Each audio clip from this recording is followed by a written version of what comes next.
단계적 일상회복 체제에서 방역을 진단하는 주요 지표인 위중증 환자 수가 이틀 연속 역대 최다를 기록했습니다. 방역 당국은 위중증 환자의 증가 폭이 3차 유행 당시와 비슷하다며 더 위험한 수준은 아니라고 했는데요. 자세한 이야기 코로나19 브리핑에서 알아보겠습니다. 고려대학교 약학대학 김정기 교수 전화로 연결돼 있습니다. 교수님 나와 계시죠? 네, 안녕하세요. 예, 앞서 이야기했지만 신규 확진자도 늘고 있지만 위중증 환자 지표가 특히 심상치 않습니다. 코로나 사태 이후 위중증 환자 수가 역대 최대를 기록했는데요. 얼마나 심각한 상황입니까?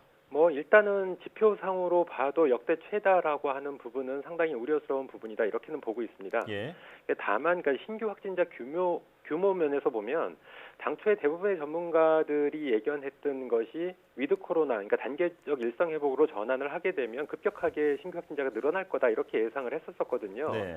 근데 하지만 당초 예상과는 다르게 약간 이러한 단계별 일상 회복의 여파는 좀 더디게 나타나고 있다 이렇게는 볼 수가 있습니다. 네. 물론 지난 주말 대비 평일로 접어들면서 확진자가 증가해서 다시 2,000명대의 신규 확진자를 보이고 있는데 어찌됐든 급격한, 그러니까 3,000명을 넘어서고 5,000명까지 도달하는 이러한 신규 확진자의 급격한 증가는 아직까지는 보이고 있지 않다 이렇게 볼 수가 있고 예. 이러한 부분은 당초 우려와 달리 다행스러운 부분이다 이렇게는 볼 수 있습니다.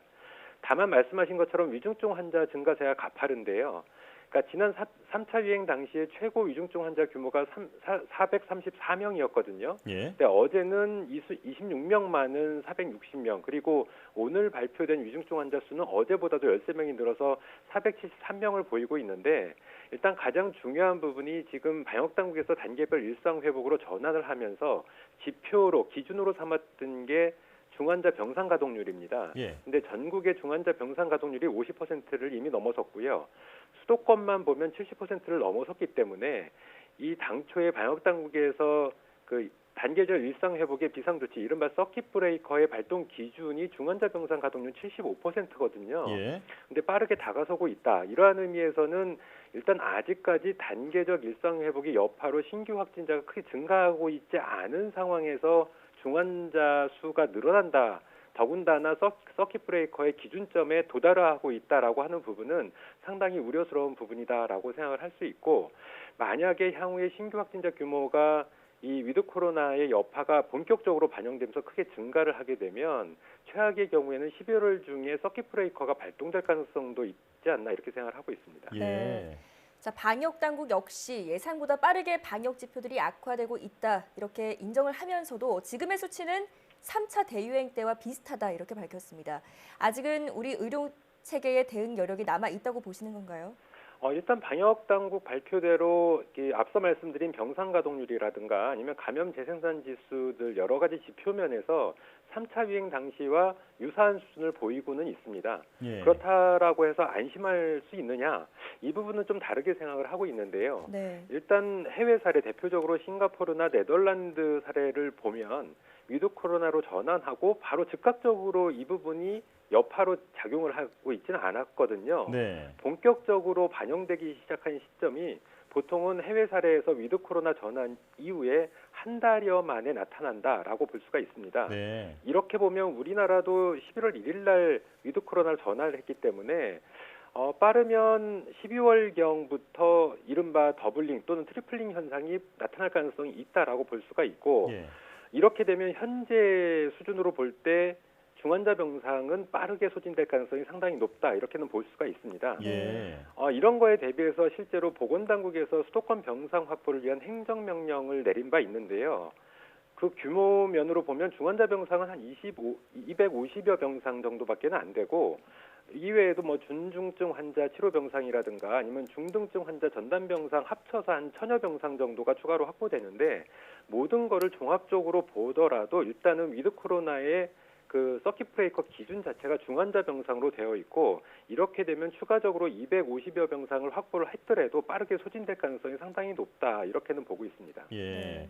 자, 지금 말씀하신 것처럼 이런 중환자 전담 병상 상황이 좋지 않은데, 그래서 일부에서는 수도권에만 비상 계획을 일단 발령하는 게 어떻냐 이런 그 지적도 나오고 있습니다. 교수님께서는 어떻게 보십니까? 일단 지금은 과거처럼 방역 조치, 그러니까 개인 방역 수칙을 강조하는 방역 조치 강화 시기가 아닙니다.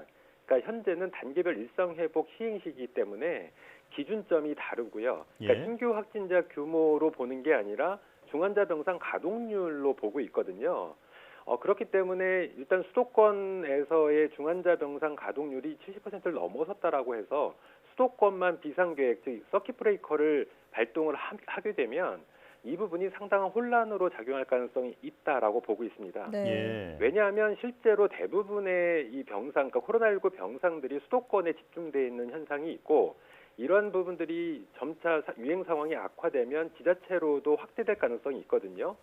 어떤 특정 지자체에서 중환자 병상 또는 다른 병상, 코로나19 병상들이 부족했을 때에는 인근의 지자체로 환자를 이송하는 이러한 방법들이 사용되어 왔는데 만약에 현재의 기준점이 중환자 병상 가동률이라고 하면 한 지자체에서 병상 가동률이 급격하게 증가해서 환자를 다른 지자체로 옮기게 될 때 예. 해당 지자체에서 환자 이송을 꺼리는 이런 상황이 발생할 수가 있다. 왜냐하면 환자를 더 받게 되면 병상 가동률이 높아지거든요. 예. 그럼 같이 서킷 브레이커가 발동될 가능성이 있기 때문에 이러한 종합적인 혼란 상황이 발생할 가능성이 상당히 높다 이렇게는 보고 있습니다. 따라서 현재 방역 당국에서는 이 서킷 브레이커에 대한 어떤 평가 기준이 명확하지는 않거든요. 아직까지는. 네. 그래서 앞으로 이 부분에 대한 현실적인 그리고 보다 구체적인 기준 마련이 반드시 필요하다라고는 생각을 하고 있습니다. 예. 네. 자, 위중증 환자의 38%도 접종 완료자인 것으로 나타났습니다. 아무래도 일상 회복을 위해서는 결국 추가 접종 대상을 늘리거나 또 접종 간격을 줄여야 하는 게 맞을까요?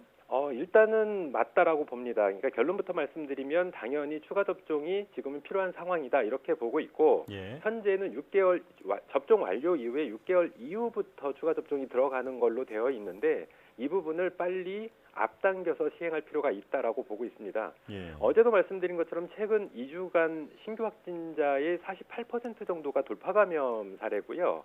그리고 위중증 환자의 38%도 돌파 감염자 중에서 발생을 하고 있거든요. 예. 특히나 위중증 환자의 80% 이상이 60세 이상이기 때문에 이러한 현상은 앞서 60세 이상의 고연령층이 초기에 백신 접종을 맞았고 그리고 빠르게 항체 수준이 감소를 하면서 발생하고 있다라고 볼 수가 있습니다. 예. 따라서 지금 6개월을 기다릴 게 아니고 우리가 단계별 일상 회복을 보다 원활하게 추진하기 위해서는 위중증 환자를 감소시켜야 될 필요성이 있거든요. 예. 그렇기 때문에 초기에 백신 접종을 맞은 60세 이상의 고연령층에 대한 추가 접종은 반드시 필요하고 그 시기도 앞당길 필요가 있다. 지금 상황에서는 18세 이상의 성인들에 대한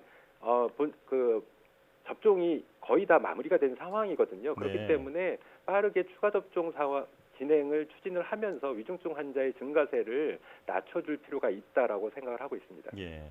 추가 접종을 최대한 서둘러야 한다 이렇게 강조해 주셨습니다. 자, 그리고 근본적인 생각으로 돌아가면 일상 회복 체제의 대전제가 높은 백신 접종률을 바탕으로 확진자가 늘어나더라도 위중증 환자나 사망자 증가로 이어지지 않게 하는 건데요. 이렇게 위중증 환자가 계속 많아지면 일상 회복 체제가 지속할 수 있을까요?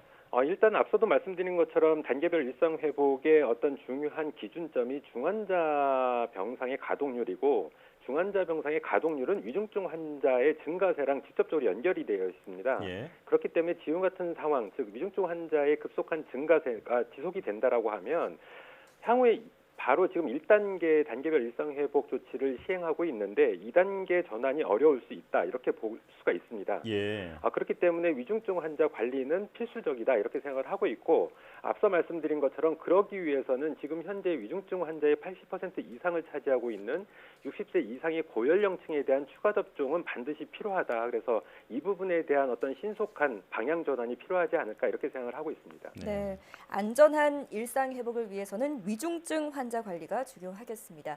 지금까지 고려대학교 약학대학 김정기 교수와 함께했습니다. 교수님 잘 들었습니다. 네, 감사합니다.